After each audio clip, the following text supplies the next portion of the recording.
Ya, selamat siang teman-teman, Sampurasun, salam rahayu buat kita semua.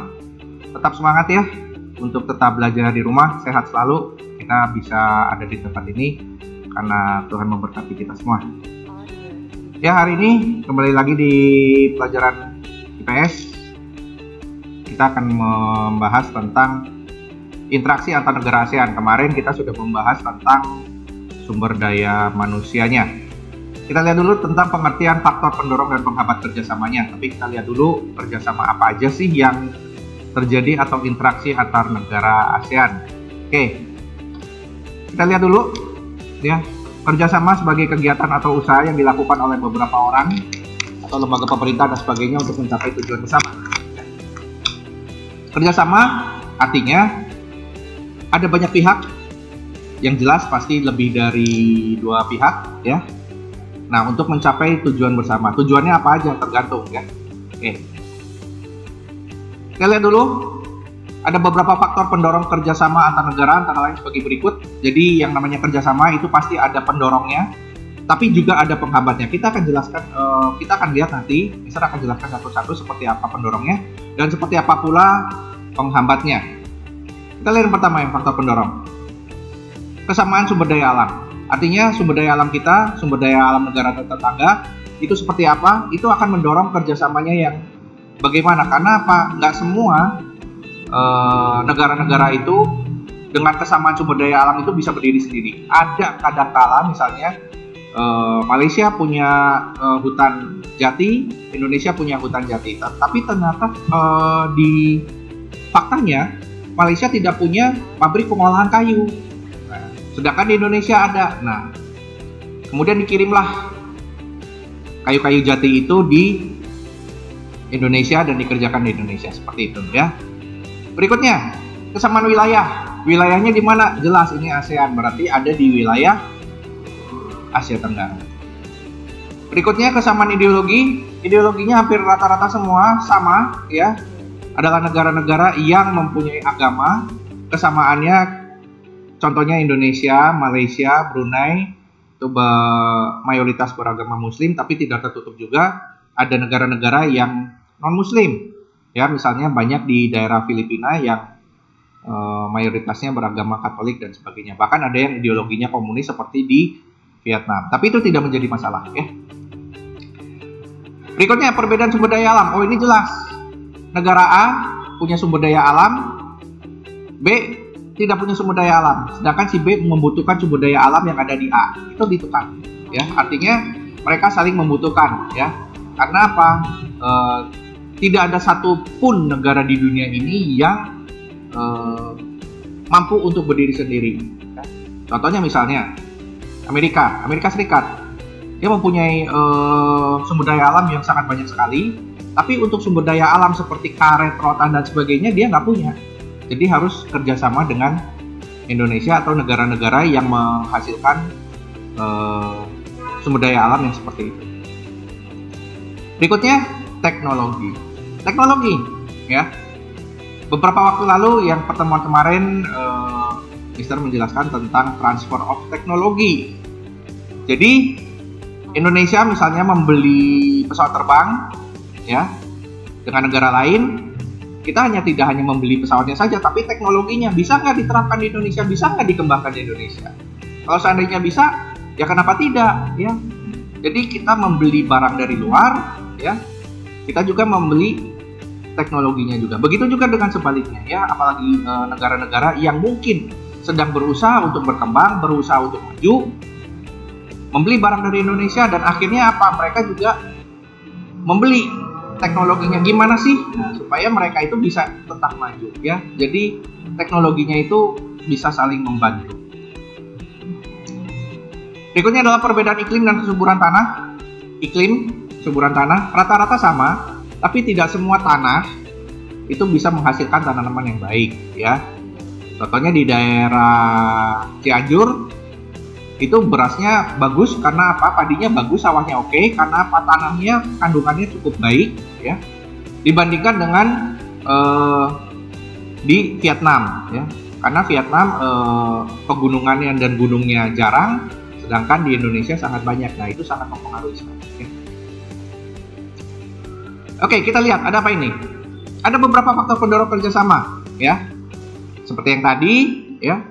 Misal akan gabungkan sedemikian rupa supaya lebih gampang, lebih mudah kalian ingat dan lebih mudah untuk nanti apabila ada evaluasi. Yang pertama, kesamaan sumber daya alam, kesamaan wilayah, tadi sudah, kesamaan ideologi juga sudah disebutkan, perbedaan sumber daya alam, perbedaan teknologi, dan terakhir perbedaan iklim dan suhu tanah. Tadi di slide yang sebelumnya sama Mister sudah dijabarkan satu-satu, ya. Di sini lebih gampang, ya, seperti itu. Nah, tadi Mister menjelaskan ada faktor pendorong, tapi ada juga faktor penghambat kerjasama. Ada 3, keamanan negara, kebijakan pemerintah, perang antar negara. Keamanan negara, seandainya Indonesia lagi rusuh nih, ya, mudah-mudahan tidak terjadi. Amin, ya. Kita mengharapkan negara kita tetap damai sentosa, ya. Apabila keamanan negara di Indonesia tidak aman, bagaimana investor atau negara-negara lain yang ingin bekerja sama dengan kita itu akan menghampiri negara kita. Kenapa? Mungkin aja mereka yang para eksportir dari luar negeri itu merasa terancam nyawanya karena loh Indonesia nggak aman, wah, bisa-bisa kita mau bisnis di Indonesia, wah malah terancam nyawanya, ya. Kemudian kebijakan pemerintah, contohnya apa? Ini lagi rame-ramenya, ya, tentang adanya lockdown. Kita butuh atau negara lain butuh barang dari Indonesia dan sebagainya. Ternyata negara tersebut lagi di lockdown karena ada COVID-19 ini. Kita nggak bisa ekspor, negara lain juga nggak bisa impor. Akibatnya apa? Kerjasamanya terputus, ya, terhambat. Dan yang terakhir adalah perang antar negara. Jelaslah. Misalnya kita terjadi kerjasama antara Indonesia sama Brunei. Ternyata Brunei lagi perang nih sama Singapura nih, misalnya nih, ya. Nah, apa yang terjadi? Boro-boro kita mau mengekspor atau melakukan kerjasama dengan Brunei. Akibatnya apa? Pasti Singapura yang lagi ribut sama Brunei akan menentang, ya, bahkan mungkin mengancam Indonesia. Ngapain lo kerjasama sama Brunei dan sebagainya? Akhirnya terjadilah hal seperti itu yang menghambat kerjasama, ya. Nah, berikutnya kita lihat dulu, ya, faktor pendorong dan penghambat. Sama Mister dikasih gambar yang seperti ini, ya, biar lebih gampang. Untuk faktor pendorong, persamaan dan perbedaan sumber daya alam, persamaan dan perbedaan wilayah, perbedaan perkembangan teknologi, persamaan dan perbedaan budaya. Dan faktor penghambat, adanya bencana, ideologi negara, kebijakan politik, perbedaan kepentingan, perbedaan mata uang. Misal kalau perbedaan mata uang bagaimana? Yang jelas perbedaan mata uang itu agak menghambat, tapi jangan dijadikan satu halangan, ya, untuk kita bertransaksi. Karena apa? Mata uang itu bisa kita konversikan, ya, misalnya rupiah Indonesia dengan dolar Singapura. Nah, itu harganya berapa? Seperti itu, ya. Berikutnya bentuk kerjasama ASEAN masih seperti itu. Kita lihat apa aja. Nah, di sini ada ASEAN for You. Dari segala macam ini kita bisa menunjukkan bahwa integrasi ASEAN diharapkan terjadi melalui terciptanya sebuah masyarakat ASEAN yang saling peduli dan berbagi. Beda negara, beda budaya, beda ideologi, beda iklimnya, beda geografisnya, tapi bukan berarti kita terpisah-pisah.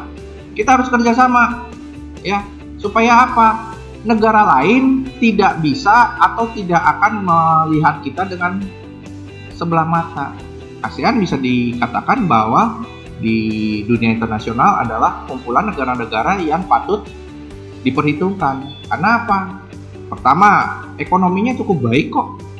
Kedua, kerjasamanya erat sehingga tidak bisa gitu, ya, negara-negara lain itu berbuat seenaknya terhadap salah satu misalnya negara ASEAN. Pasti akan dibantu oleh teman-teman ASEAN yang lain.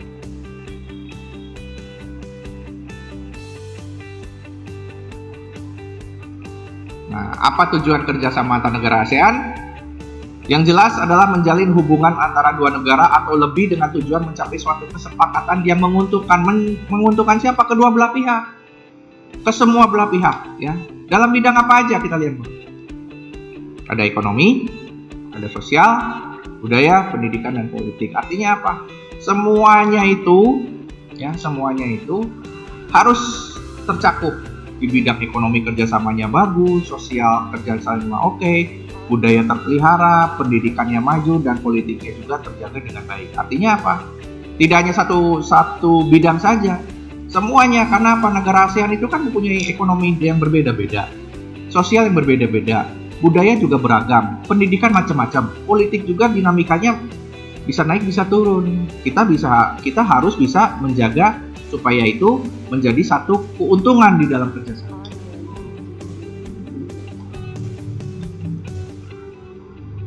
Nah, kita lihat bentuk-bentuk kerjasama di ASEAN. Yang pertama adalah bidang politik dan keamanan.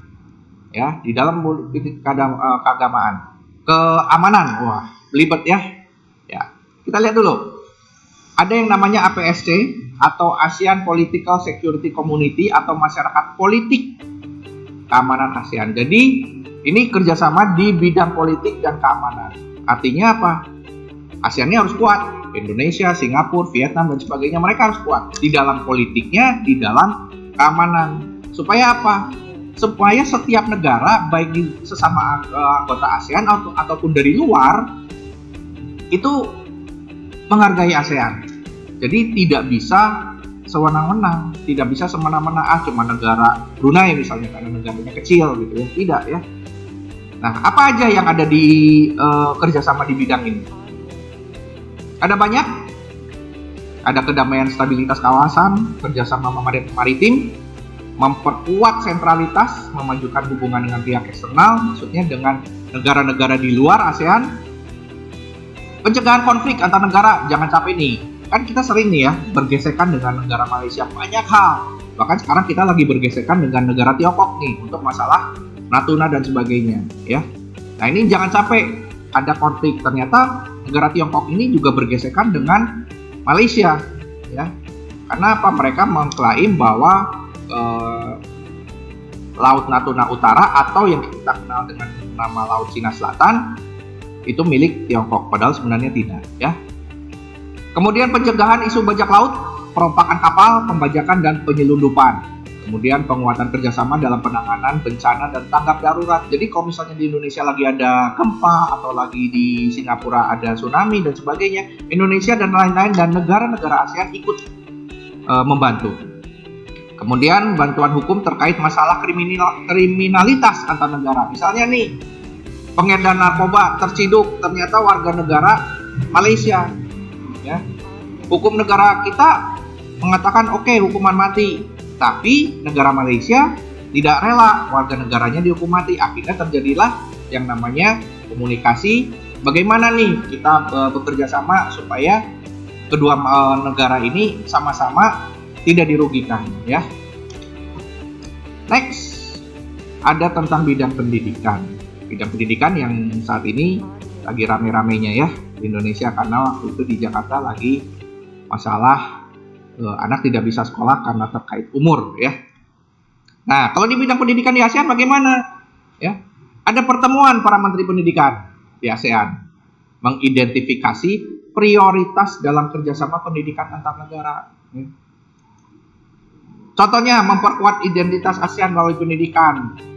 Berapa banyak sih jumlah dan mutu pendidikan? Kalau di kita itu ada disebut Jogja Kota Pelajar, semacam itu ya. Jadi sudah ada trademarknya bagaimana ASEAN itu membuat identitas kota-kota mana yang menjadi basis pendidikan. Kemudian membangun sumber daya manusia melalui pendidikan. Pendidikan perlu, jangan sampai orang luar negeri atau orang barat nih, orang Amerika, orang Eropa itu menganggap negara-negara ASEAN itu kamu mah tidak berpendidikan. Jangan seperti itu ya. Bahkan presiden kita yang ketiga, almarhum B.J. Habibie, itu menjadi orang yang cukup dikenal di dunia karena dia mempunyai beberapa teori-teori tentang penerbangan yang tidak pernah ditemukan oleh orang Amerika atau orang Eropa sekalipun. Nah, itu menjadi satu hal yang membanggakan tentunya ya. Kemudian pertukaran antar pelajar ASEAN, membentuk jaringan universitas di ASEAN. Maksudnya apa? Supaya kalau misalnya ada mahasiswa yang pengen kuliah di universitas lain, tidak terhambat, tidak terganggu, tidak ada kendala. Jadi karena apa? Sudah ada jaringan universitas misalnya dari Unpar, Universitas Katolik Parahyangan di Bandung, mau disekolahkan misalnya di Brunei. Nah, tak masalah. Begitu juga sebaliknya. Kemudian pertemuan para menteri pendidikan. Nah, pertemuan para menteri pendidikan ini ngomongin apa? Ya jelas tentang pendidikan, bagaimana nih yang cocok nih untuk nantinya buat semua negara-negara ASEAN. Ya. Berikutnya, bidang ekonomi. Bidang ekonomi adalah bidang yang paling penting yang sekarang lagi digalakan, yang sedang dikejar, karena memang ekonomi sekarang agak lumayan turun karena ada pandemi COVID ini ya. Nah, tahun 92 kemarin, beberapa waktu lalu ada yang namanya AFTA, ASEAN Free Trade Area, perdagangan bebas di ASEAN. Artinya apa? Barang-barangnya itu adalah barang-barang yang memang sudah disepakati perdagangannya oke, ya, bebas di ASEAN. Jadi tetap akan mendapatkan pajak tapi tidak besar, seperti itu. Ya. Tujuannya meningkatkan kerjasama ekonomi, meningkatkan investasi dalam kegiatan produksi dan jasa, dan meningkatkan produksi dan jumlah ekspor setiap negara anggota ASEAN. Artinya apa? Supaya mereka itu, setiap negara-negara di ASEAN itu bisa bekerja sama di dalam apa? Banyak hal. Mau produksi, mau jasa, mau ekspor, mau impor. Jangan sampai kita kalah. Ya. Kalau kita lihat perdagangannya kuat, otomatis setiap negara yang tergabung di dalam ASEAN akan makmur. Artinya, yuk secara ekonomi makmur bersama-sama. Yuk secara ekonomi kita maju bersama-sama, ya. Karena tidak ada di dalam ASEAN itu yang satu lebih maju dari yang lain, ya. Harus sama-sama. Contoh misalnya Singapura secara ekonomisnya lebih maju karena dia adalah kota atau negara industri. Tapi di bidang pangan, di bidang pertanian dia nol karena nggak punya lahan sama sekali. Indonesia teknologinya belajar dari Singapura, tapi kita bisa berbangga kita punya pertanian yang oke, ya. Begitu juga dengan negara-negara lain. Sosial dan budaya. Nah ini nih yang kemarin lagi dirame-ramein tentang budaya Indonesia yang diklaim oleh Malaysia. Nah sebelumnya kita lihat kenapa bisa seperti itu. Ya. Nah, budaya setiap negara beda-beda, tapi jangan sampai ada yang mengklaim. Karena apa? Harus ada pembangunan manusia. Jangan merasa sirik dengan budaya lain. Oh, yang ini mah lebih bagus. Budaya saya mah jelek dan sebagainya. Nggak boleh seperti itu. Harus sama-sama dibangun. Makanya ada kerjasama meliputi 5 elemen utama. Kemudian yang kedua, perlindungan dan kesejahteraan sosial, hak dan keadilan sosial, dan membangun identitas ASEAN. Identitas ASEAN itu apa? Budayanya. Kita di Visit Indonesian Year itu selalu mengedepankan budaya yang paling khas dan terkenal di dunia, yaitu dari Bali. Ada tari kecak, tari pendet, dan sebagainya, ya. Bahkan ada cerita lucu dari beberapa orang. Ada yang mengatakan, apakah kenal Indonesia? Tidak. Apakah kenal Bali? Kenal. Loh, Bali ada di Indonesia? Saya nggak tahu, kata orang bulenya. Nah, Bali itu ada di Indonesia. Baru dia bilang, oh seperti itu, ya. Jadi mereka mungkin mengenal Bali, tapi tidak mengenal Indonesia. Makanya di Indonesia sekarang banyak televisi swasta yang menayangkan cerita-cerita atau tayangan-tayangan tentang Indonesia. Contohnya My Trip My Adventure, Indonesia Bagus, dan sebagainya, ya. Oke. Dan terakhir, mempersempit jurang pembangunan. Contoh, kita ambil negara yang paling maju secara industri adalah Singapura. Dan yang mungkin agak tersisihkan, bukan terbelakang ya, tapi agak ketinggalan, misalnya adalah Laos dan Myanmar. Nah, kita bantu. ASEAN itu bantu. Ya, Indonesia, Singapura, mereka yang negara-negaranya lebih maju, bantu negara yang kurang maju. Supaya apa? Kan tujuannya sama, yaitu meningkatkan semuanya di bidang-bidang yang tadi sudah disebutkan. Ada pendidikan, keamanan, sosial, budaya, dan sebagainya. Maju bersama. Supaya apa? Tidak ada yang meremehkan ASEAN. Karena apa? Pembangunan manusianya maju, bisa diperhitungkan, ya. Nah, pengaruhnya nih, kalau ada kerjasama, pengaruhnya apa nih? Kan ada bidang ekonomi, sosial, budaya, politik, pendidikan. Setelah ada kerjasama, pengaruhnya gimana nih terhadap yang lain ya? Nah, kita lihat dulu bidang ekonomi.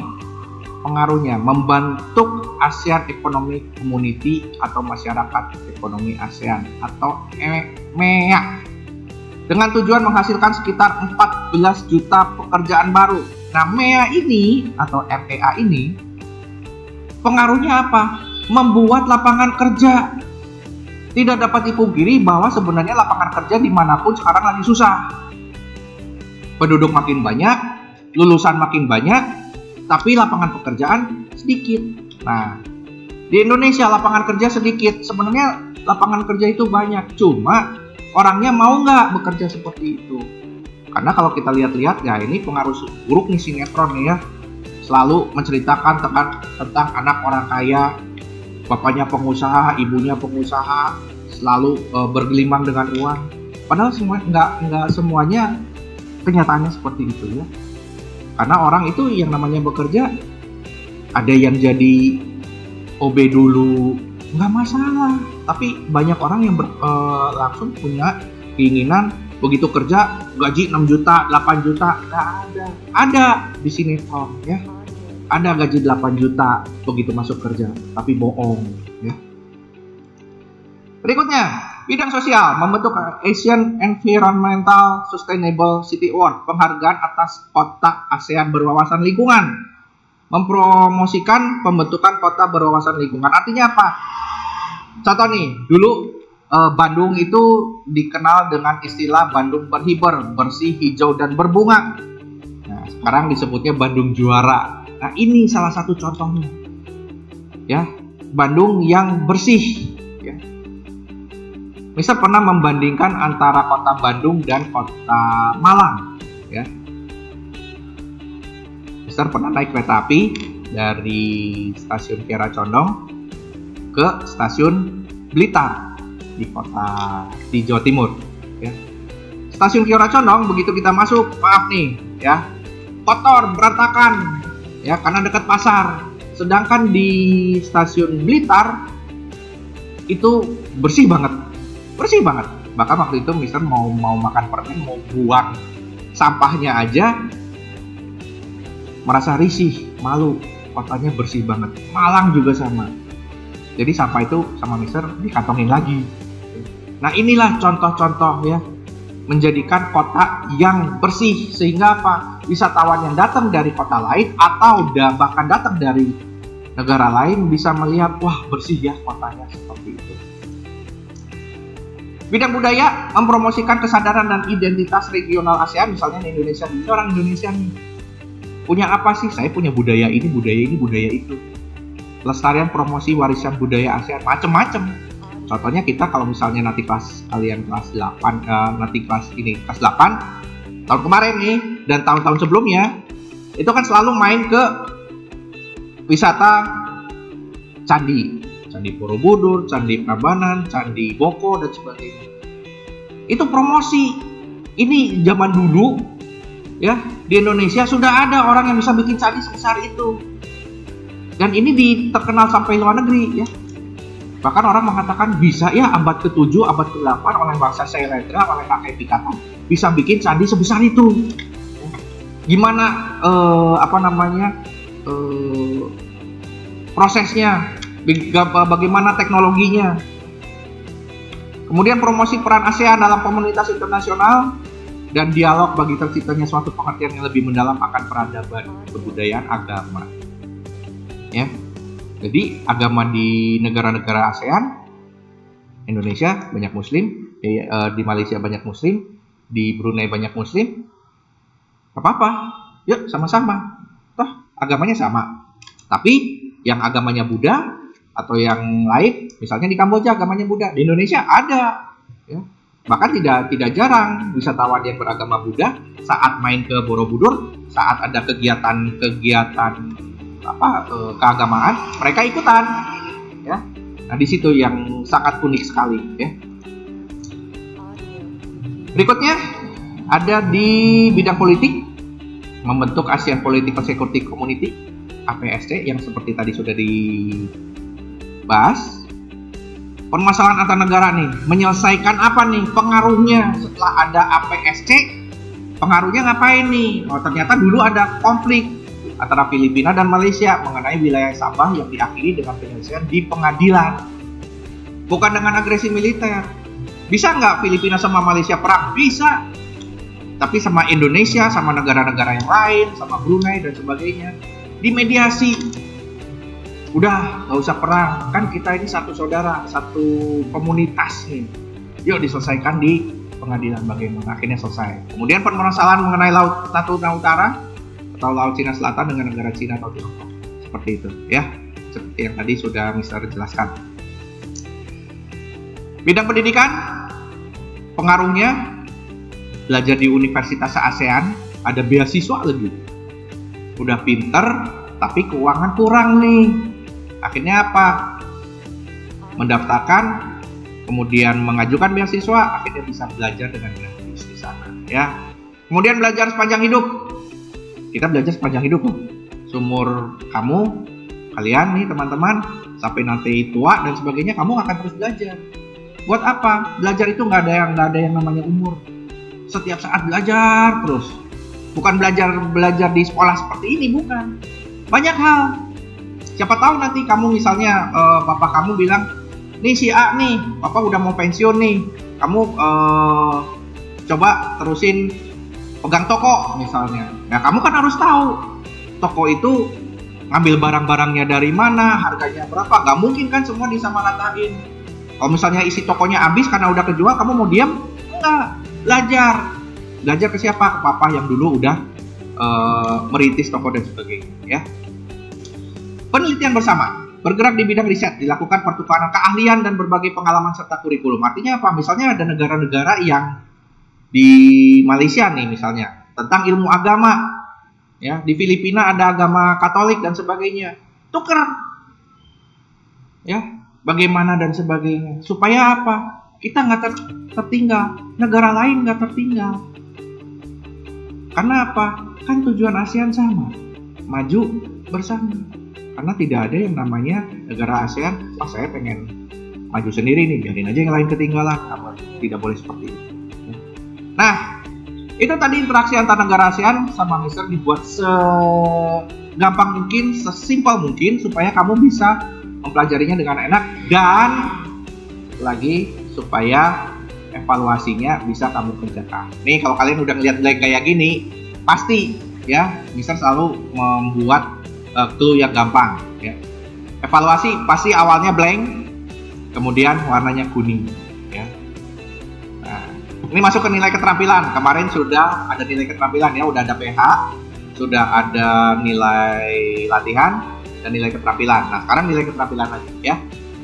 Oke, kamu kerjakan di Google Classroom ya. Di Google Classroom diketik sajalah biar gampang.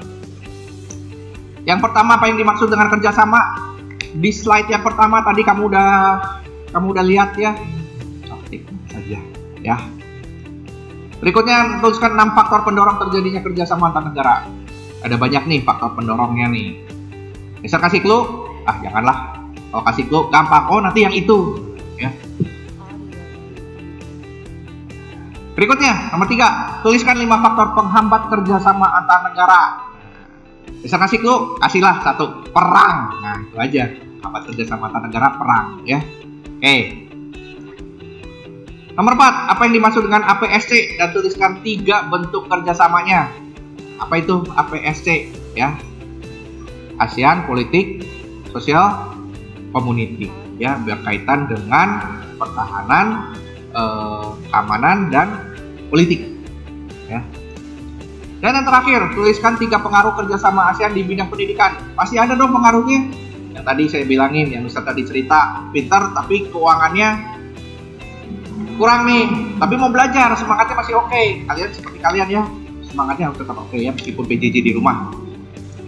Nah itu aja pertanyaannya, cukup 5 aja, tapi jawabannya banyak nih ya. Ya, jawabannya ada banyak tuh. Ada 1 teman, nah adalah. Nah itu nanti akan kamu kerjakan. Tolong kamu kerjakan dengan baik, jangan asal-asalan. Ini masuknya nilai keterampilan ya.